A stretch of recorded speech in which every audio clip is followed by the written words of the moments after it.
नौशर फिरोज मां हुकूमत पारां ओचितो गुरबत जी मारियल अवाम मथां पेट्रोल जो बम किराए ग़रीबनि मां दाहूं कराए छॾियो। अवाम अगई गुरबत जी चकी में पिसिजी रहियो आहे। वेतर हिक धक में 55 रुपया पेट्रोल ऐं डीज़ल ऐं गासलेट 130 रुपया महांगो करे अवाम खे परेशान करे छॾियो आहे। ड्राइवर पारां एहतजाज वधीक ॾिसंदासीं ज़फ़र टगर जी हिन रिपोर्ट में। असां मौजूद आहियूं नसरपुर में।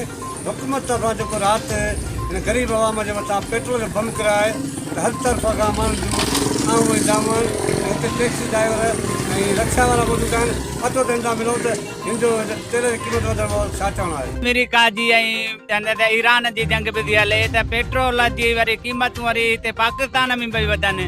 इहो कहिड़ी मन ते हुकुमरान आहिनि असांखे यदीद हुकुमरान जेके हिते असांखे मिलिया आहिनि पाकिस्तान में। पेट्रोल मन त ॾींहुं राति में पेट्रोल 50-60 रुपया चाढ़ियो अथनि। इहा असांजी हुकूमत आहे, असांजो पाकिस्तान आहे। जंग होॾे थी हले ऐं पेट्रोल असांजे पाकिस्तान में था त चढ़ंदा वञनि। असांखे एतिरो ग़रीबनि खे मजबूर न कयो त चयो रोडनि ते न निकिरी तव्हांजे लाइ अहिड़ो मन त मसइलो पैदा कंदासीं जो तव्हां घरनि मां बि निकिरी कोन सघंदव। एतिरो असांखे मजबूर न कयो। खुदारा असांखे 500 रुपया ॾियारी कमाइण वारा आहियूं। अॼु असां 700 रुपये पेट्रोल हिन में विझरायो आहे। घर छा खणी वञूं, बचनि लाइ छा खणी वञूं। असांखे एतिरो मजबूर न कयो त असां खुदारा त पाण खे बि मन त कुझु न करे विझूं।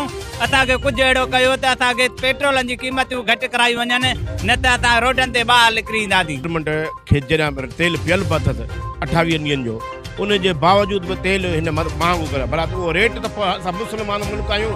शइ पियल आहे, तव्हां ज़ख़ीरे हूंदो त न कयो न। गवर्नमेंट वारा तेल जो ज़ख़ीरो था कयो। महिरबानी करे तेल हटायो, उहो 10 रुपया घटि कयो, 20 रुपया वधायो, उहो कयो त कमु ठहे न। यानी 50 रुपया हिकिड़ी महिल वधंदा। मूंखे ॿुधा ते असां पटाटा किथां वठूं, बसर किथां वठूं, गाॾियूं न ईंदियूं दरिया रेट चढ़ंदा, कपिड़ो चवंदो हर शइ चढ़ंदी। तो असां महिरबानी करे पूरी अपील था कयूं त उहो तेल हटाए, ग़रीबनि जो कुझु ख़्यालु कयो। ग़रीब वीचारो तबाह थी वेंदो, अमीर जो कुझु बि कोन थींदो। वधीक उहो मुफ़्त जो तेल खाइण ॾा, हर शइ माण्हू मुफ़्त जा खाइण ॾा, पर असां ग़रीबनि जो ख़्यालु कयूं। अलाह साईं तव्हांखे ख़ुशि कंदो। मौक़िफ़ आहे त असां ॾिसूं था पिया त अॻ में ईअं चवंदा त आलमी मंडी में जेकॾहिं तेल मथे चढ़ी बि वञे थो त बि उन सां असांजो को लेना देना न आहे। असां पंहिंजे रेट सां हलाईंदासीं। राति वरी बयानु हिकिड़ो मुख़्तलिफ़ ॾिनो अथनि त आलमी मंडी में तेज़ी आहे, इन जे करे असां वधायो आहे। ऐं ॿियो तेल अचे नथो, असां वटि 14-15 ॾींहंनि जो ज़ख़ीरो आहे। 14-15 ॾींहंनि जो ज़ख़ीरो जेको आहे उन में ई असांजी हुकूमत मुनाफ़ाख़ोर पाण थी वई आहे। छो जे करे उन ते ई मुनाफ़ो कमाइण जे करे 55 रुपया लीटर ते हिन वधाए आणियो आहे। हाणे मुस्लमाननि जो भलारो महीनो, उन में हर शइ फ्रूट हर शयूं वधाए छॾियूं सभिनीनि। आख़िरकार हुकुमरान जेको आहे सो माना 55 रुपया 50 रुपया फ़ी लीटर ते वधाए पंहिंजा पेट भरे छॾिया अथनि। पंहिंजा ख़र्च नथा घटाइनि। इहे बि कंहिं ग़रीब ते बोझ विझण जे लाइ इलाही नाकारा हुकुमरान अची विया आहिनि।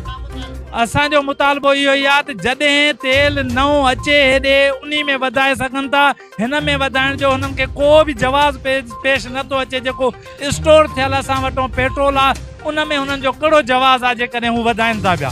हा, अञा नओं आयो हुजे, बंदरगाह खां क्रॉस करे आयो हुजे, महांगो पले पियो हुजे, उन ते वधाए सघनि था। जेको स्टोर थियल हिते 14-15 ॾींहं जो, उन ते हिननि कीअं फ़ी लीटर। असांजो मौक़िफ़ आहे इहो रेट पंहिंजो वापसि कयो वञे जीअं ग़रीब ते बोझ न पए। खुदारा जेकॾहिं वाक़ई ईमानदार हुकुमरान आहियो त तव्हां नौशरपुर जे टैक्सी ड्राइवर शहरनि ऐं रक्षा जो ॻाल्हि बि चवणो आहे त जेको हुकूमत तरफ़ां राति असांजे मथां बम किरायो आहे, असांजी कैल्ची बि करे छॾिया आहे।